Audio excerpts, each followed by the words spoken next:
Hello friends, welcome back to our channel. வீடியோக்குள்ளே போகிறதுக்கு முன்னாடி மறக்காமல் இந்த வீடியோக்கு லைக் பண்ணிக்கோங்க. வாங்க வீடியோக்குள்ளே போகலாம்.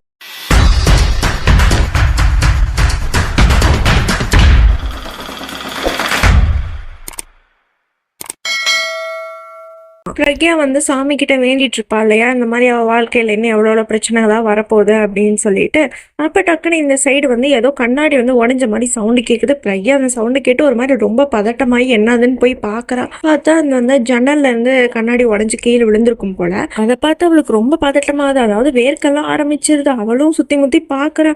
ரொம்ப வேர்த்து கொட்டுது. ரொம்ப பயமும் படுறா. உடனே தங்கச்சி அம்மா அப்பா எல்லாம் வந்துடுறாங்க. என்ன சத்தம் அப்படின்ட்டு பார்த்தா ஜன்னல் உடஞ்சிருக்கு. அப்புறம் பார்த்தா தான் தெரியும் இந்த மாதிரி டைனிங் டேபிள் கீழே ஒரு பால் இருக்குன்ட்டு. அதாவது வெளியே சின்ன பசங்களாம் விளையாண்டு இருந்திருப்பானுங்க போல. அவனுங்க தெரியாம கண்ணாடி உடைச்சிருப்பாங்க. அதை பார்த்து அவங்க அம்மா கோவப்பட்டுட்டு, நீங்க அந்த பசங்களை விடவே மாட்டேன், எத்தனை வாட்டி தான் அந்த கண்ணாடிக்கு நம்ம செலவு பண்ணிக்கிட்டே இருக்கிறது அப்படின்னு சொல்லிட்டு அந்த குழந்தைங்களை திட்டுறதுக்காக போறாங்க. இங்க அத்தையும் இந்த மாதிரி தங்கச்சி கிட்ட சொல்றாங்க, கிளீன் பண்ணிடு சீக்கிரம் அப்படின்ட்டு. ஆனா நம்ம பிரக்யா என்னமோ அந்த அதிர்ச்சியிலே தான் இருக்கா. அந்த சத்தத்தை கேட்டு, அதாவது அந்த கண்ணாடியை பார்த்துட்டு ஒரு மாதிரி அதிர்ச்சியிலே பின்னாடி நவுந்து போறா. அங்க பார்த்தா தங்கச்சி ஒரு பெயிண்ட் பண்ணி வச்சிருப்பா. எதுக்குன்னா அவளோட என்கேஜ்மெண்ட்லையா, அதனால அவளோட ஃபியான்சிக்கு கிஃப்ட் கொடுக்கலாம் அப்படின்னு சொல்லிட்டு அவங்களோட லவ் ஸ்டோரியை அழகா ஒரு மாதிரி பெயிண்ட் பண்ணி வச்சிருப்பா.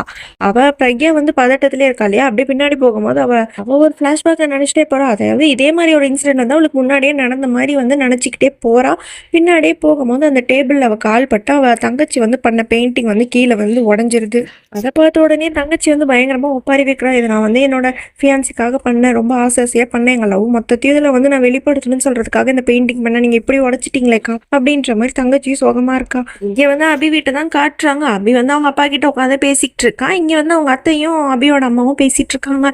இந்த மாதிரி அபி வந்ததுக்கு அப்புறம் தான் இந்த வீடியோ கலகலன்னு இருக்கு அப்படின்ற மாதிரி. உடனே இந்த அத்தை சும்மா இல்லாம கலகலன் தான் இருக்கு, ஆனா என்னோட தம்பிக்கு இப்படி ஆனதுக்கு காரணமே உன் பையன் தானே அப்படின்ற ஏதோ ஒண்ணு சொல்றாங்க. நம்ம அபியோட அம்மா என்ன பேசுறீங்க அப்படின்ற மாதிரி கேட்டுட்டு இருக்காங்க. திரும்பி அவங்க ஆமா, இப்படி இவங்க அப்பா காணதுக்கு காரணமே உங்க பையன் தானே அப்படின்ற மாதிரி திரும்பி சொல்றாங்க. அதை கேட்டு அபிக்கு ஒரு மாதிரி கஷ்டமா இருக்கு, அவங்க அம்மாவுக்கும் ஒரு மாதிரி கஷ்டமா இருக்கு.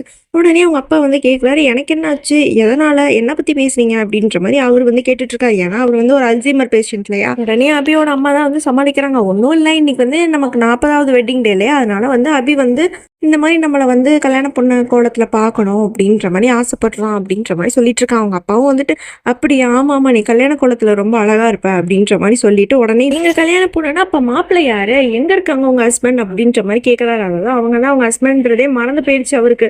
அது தெரியாம இவர் கேள்வி கேட்டுட்டு இருக்காரு. அதை பார்த்து அபிக்கும் அவங்க அம்மாவுக்கும் ரொம்ப கஷ்டமா இருக்கு. ஆனா இந்த அத்தை மட்டும் ஜாலியா ஒரு மாதிரி குஷியா இருக்காங்க இதை பார்த்து.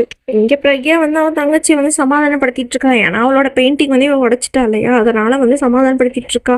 இந்த மாதிரி ஒன்றும் கவலைப்படாத அப்படின்ட்டு. அவளும் அழுதுகிட்டே இருக்கா, நான் எவ்வளவு கஷ்டப்பட்டு அது பண்ண தெரியுமாக்கா அப்படின்னு சொல்லிட்டு இவ்வளவு சாரி எல்லாம் கேட்டுட்டு இருக்கா. உடனே அவங்க அத்தையும் அவதான் சாரி கேட்கறால, மன்னிச்சு விடு அப்படின்ற மாதிரி சொல்றாங்க. இவளும் சரின்ற மாதிரி அக்காவையும் கட்டி பிடிச்சிட்டு சமாதானப்படுத்திட்டு இருக்காங்க. அப்பதான் அக்கா சொல்றா, நான் இதை விட பெஸ்டா உனக்கு ஒண்ணு பண்ணி தரேன். அதாவது உன்னோட வருங்கால புருஷருக்கு இந்த மாதிரி பப்பட் ஷோனா ரொம்ப பிடிக்கல, அதாவது பொம்மலாட்டம்னா ரொம்ப பிடிக்கும்ல, நான் அதுக்காக ஏற்பாடு பண்றேன். உங்க லவ் ஸ்டோரி அது மூலியமா நம்ம காட்டலாமா வரவங்களுக்கு அப்படின்ற மாதிரி சொன்னோடனே அவளும் சந்தோஷப்படுறா. உடனே பிரக்யாவும் வீட்டுல சொல்லிட்டு, இந்த மாதிரி நான் கிளம்புறேன் அப்படின்னு சொல்லிட்டு ஒரு இடத்துக்கு போறா. அதாவது இந்த பொம்மலாட்டம் பண்றவங்களை கூட்டிட்டு வரலாம் அப்படின்னு சொல்றதுக்காக அவ போயிருப்பா போல. அவையும் அவங்க அம்மாவும் பேசிட்டு இருக்காங்க. அவங்க அம்மா சொல்றாங்க, உங்க அப்பாவுக்கு இப்படி ஒரு நிலைமை ஆயிடுச்சேடா அப்படின்ட்டு. அவனும் என்னால தானம்மா அப்படின்றா. அவங்க அம்மாவும் அப்படியெல்லாம் ஒன்றும் இல்லைன்ற மாதிரி சொல்றாங்க. எனக்கு ஒரு ஐடியா இருக்குமா, நம்ம அப்போட ஞாபகத்தை அவருக்கு வர வைக்கிற மாதிரி எனக்கு ஒரு ஐடியா இருக்கு, அதை நீங்க என்கிட்ட விட்டுருங்க, நான் அதை பாத்துக்கிறேன் அப்படின்னு சொல்லிட்டு அவன் ஏதோ ஒரு பிளான் பண்ணியிருப்பான் போல.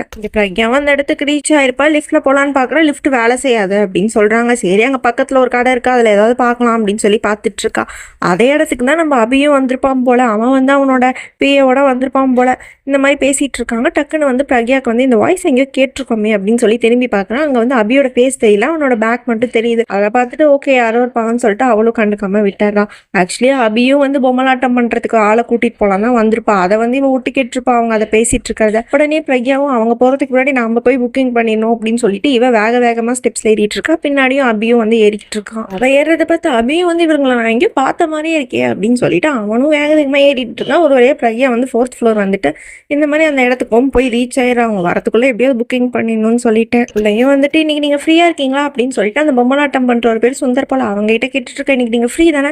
அப்போ எங்கள் வீட்டில் ஒரு ஃபங்க்ஷன் இருக்குது, இன்னைக்கு நீங்கள் வந்துருங்க, மறக்காமல் வந்திருக்கேன்னு சொல்லிட்டு அட்வான்ஸ் இருக்கலாம்னு சொல்லிட்டு பார்க்குறா. அவள் பர்ஸில் வந்து கம்மியாக தான் காசு இருக்குது, இருந்தாலும் தங்கச்சியோட சந்தோஷத்துக்காக பண்ணி தான் ஆகணும்னு சொல்லிட்டு நீங்கள் வந்திருக்கான்னு சொல்லிட்டு அவள் காசை கரெக்டாக கொடுக்க வரும்போது அவள் கையில் யாரும் பொம்மையை தூக்கி போட்டுறாங்க. யாருன்னு பார்த்தா அவையாக தான் இருக்கும். பிரக்யா வந்து ஃபேஸை பார்த்துருக்க மாட்டான். அவன் வந்து இவங்களை கூப்பிட்டுட்டு இருக்கான். சரி இன்னைக்கு இந்த மாதிரி ஃபங்க்ஷன் வந்து எனக்கு தான், அதனால நீங்கள் வந்து என் வீட்டுக்கு தான் நீங்கள் வரணும் அப்படின்ற மாதிரி சொல்லிட்டு இருக்கா. பிரக்யாவும் ஹலோ சார் நான் ஆல்ரெடி புக் பண்ணிட்டேன் அப்படின்னு சொல்லிட்டு அபி வந்து யாரா இதுன்னு திரும்பி பார்த்தா தான் தெரியுது பிரக்யான்னு தெரியுது. ரெண்டு பேரும் அப்போ தான் ஒருத்தருக்கு ஒருத்தர் பார்க்குறாங்க. அதாவது நீயா நீயா அப்படின்ற மாதிரி பார்த்துட்டு இருக்காங்க. அபியும் வந்து நீங்களா, நீங்கள் எப்படி இங்கே? அதுவும் ரொம்ப பெரிய சர்ப்ரைஸாக இருக்குது மேடம். அதாவது வந்து இது வந்து சாவறதுக்கான இடம் கிடையாது, இது வந்து பொம்மலாட்டம் பண்ணுறதுக்கான இடம். நீங்கள் இங்கே மாற்றி வந்துட்டீங்களா அப்படின்ற மாதிரி இவன் கேட்டுட்டு இருக்கான் நக்கலா. உடனே கடைக்காரன்னு வந்துட்டு உங்கள் ரெண்டு பேத்துக்கும் ஒருத்தர் முன்னாடியே தெரியுமா அப்படின்ற மாதிரி கேட்டுட்டு இருக்காரு. அபியும் வந்துட்டு ஏன் தெரியாது, இவங்க நல்லாவே எனக்கு தெரியுமே அப்படின்ற மாதிரி சொல்லிட்டு இருக்கான். உடனே அபி வந்து இந்த மாதிரி சொல்லிட்டு இருக்கான் பிரக்யா கிட்ட, நீங்கள் வந்துட்டு நாளைக்கு புக் பண்ணிக்கோங்க மேடம், நான் இன்னைக்கு புக் பண்ணிட்டேன் அப்படின்ற மாதிரி சொல்கிறேன். பிரக்யா வந்து நீங்கள் நாளைக்கு பண்ணிக்கோங்க, இன்னைக்கு ஈவினிங் எனக்கு வேணும் அவரு அப்படின்ற மாதிரி மாற்றி மாற்றி ரெண்டு பேரும் சண்டை போட்டுட்டு இருக்காங்க. என்ன மேடம் உங்கள் உயிரை நான் 2 வாட்டி காப்பாற்றிருக்கேன், எனக்காக நீங்கள் இந்த ஹெல்ப் கூட பண்ண மாட்டீங்களா அப்படின்ற மாதிரி அபியும் கேட்டுட்டு இருக்கான். பிரக்யாவும் வந்துட்டு இங்கே ஹெல்ப் பண்ணிங்க தான் இருந்தாலும் அப்படின்னு சொல்லிட்டு அவளும் பேசிட்டு இருக்கா. டக்குன்னு அந்த கடைக்காரன்னு கேட்குறாரு யாருக்கு ஹெல்ப் பண்ணீங்க அப்படின்ட்டு. அப்போ தான் அபி சொல்கிறான், இந்த மாதிரி இவங்க 2 வாட்டி சாவறதுக்காக பார்த்தாங்க, நான் தான் உங்களை காப்பாற்றினேன் அப்படின்ற மாதிரி சொல்கிறான். பிரக்யாவும் வந்துட்டு இங்கே பாருங்க நான் ஒன்று சாவறதுக்காகவும் வர கிடையாது. உடனே அபியும் வந்துட்டு ஆமா நீங்கள் சாவறதுக்கு வரல, ஆனால் சாவ பார்த்தீங்க, அதனால நான் உங்களை காப்பாற்றிட்டேன், அதனால இன்னைக்கு இவர் எனக்கு தான் அப்படின்ற மாதிரி ரெண்டு பேரும் மறுபடியும் மாற்றி அடிச்சுக்கிறாங்க. உடனே அபி வந்துட்டு இங்கே பாருங்க நான் வந்து உங்களுக்கு டபுள் மடங்கான அமௌண்ட் தரேன், நீங்கள் எனக்கு தான் வரணும் அப்படின்றாங்க. பிரக்யாவும் வந்துட்டு இது வந்து காசுக்கான விஷயம் கிடையாது, இது வந்து ஒரு கலை, இது ஒரு உழைப்பை பற்றி தான், இதை பற்றி அப்படின்ற மாதிரி சொல்லிட்டு இருக்கான். அவனும் வந்துட்டு கன்ஃபியூஸ் ஆகி, அதாவது கடைக்காரனே கன்ஃபியூஸ் ஆகி நின்றுட்டு இருக்கான் யாருக்கு போகிறது அப்படின்னு தெரியாமல். அப்பயும் ரெண்டு பேரும் அடிச்சுக்கிறாங்க. அபியும் நான் ட்ரிபிளாக தரேன் 4ஆக தரேன் அப்படின்ற மாதிரி சொல்லிக்கிட்டு இருக்கான். பிரக்யாவும் வந்துட்டு இல்லை நான் வந்து ஃபர்ஸ்ட் அவரை புக் பண்ணால் அவர் எனக்கு தான் வரணும் அப்படின்ட்டு ரெண்டு பேரும் அவரோட கையை பிடிச்சிட்டு ஆளுக்கு ஒரு பக்கம் இழுத்துட்டு இருக்காங்க. இல்லை எனக்கு தான் வரணும் எனக்கு தான் வரும்ன்ட்டு. ஒரு கட்டத்தில் வந்து அவரை தள்ளி விட்டு இவங்க ரெண்டு பேரும், அதாவது அபி மேலே வந்து பிரக்யா போய் சாஞ்சி விழுந்துடுறா. அவங்களுக்கு தலை மேலேயே ஒரு பொம்மை வந்து ஆடிட்டு இருக்கு இதே மாதிரி. அதாவது இவங்க ரெண்டு பேரும் எந்த பொசிஷனில் இருக்காங்களோ அந்த பொசிஷனே மேலேயே ஒரு பொம்மை ஆடிட்டு இருக்கு. அப்போதான் கடைக்காரர் கேட்குறாங்க, இங்கே பாருங்க நீங்கள் ரெண்டு பேரும் ஹஸ்பண்ட் ஒய்ஃப் மேலே சண்டை போட்டுட்டு இருக்கீங்க அப்படின்னு கேட்டோன்னே பிரக்யா வந்து அந்த இடத்த விட்டு நான் வந்து கொஞ்சம் தள்ளி போயிட்டு அவள் யோசிச்சு பார்க்குறா. அதாவது அப்போ தான் காட்டுறாங்க இந்த மாதிரி பிரக்யாவுக்கு வந்து ஆல்ரெடி கல்யாணம் ஆயிடுச்சு அப்படின்னு சொல்லிட்டு. அப்போயும் அவரோட மூஞ்சை வந்து காட்டலை, அவங்க ஹஸ்பண்டோட மூஞ்சை ஒரு மாதிரி பிளராக தான் காட்டுறாங்க. பட் ஃபோட்டோ வந்து காட்டிட்டாங்க அவங்க ரெண்டு பேரும் கல்யாணம் ஆயிடுச்சு அப்படின்னு சொல்லிட்டு. அவள் ஃப்ளாஷ்பேக்கை நினச்சி பார்க்குறா. அதாவது அவள் தாலியை வந்து கழட்டி வைக்கலான்னு பார்க்குறா. அப்போ தான் யோசிக்கிறா, அதாவது இவர் இன்னும் சாகவே இல்லை, அப்படி எதுக்கு நான் கழட்டணும், நான் இந்த ரிலேஷன்ஷிப்பை முடிச்சுக்கணும்னு தான் நினைக்கிறேன், ஆனால் வந்து இந்த தாலியை வந்து நான் கழட்டி போகணுன்னு எனக்கும் நினச்சது கிடையாது அப்படின்னு சொல்லிட்டு ஒரு பக்கம் அழுதுகிட்டு வந்து அந்த ஃப்ளாஷ்பேக் வந்து நினச்சி பார்க்குறான். அழுதுட்டு இல்லை, மணி யோசிச்சுட்டு ஃப்ளாஷ்பேக்கை நினச்சி பார்த்துக்கிட்டு இருக்கா. ஓகே ஃப்ரெண்ட்ஸ், நம்ம இதோட முடிச்சுக்கலாம். இதுக்கப்புறம் என்ன ஆகும்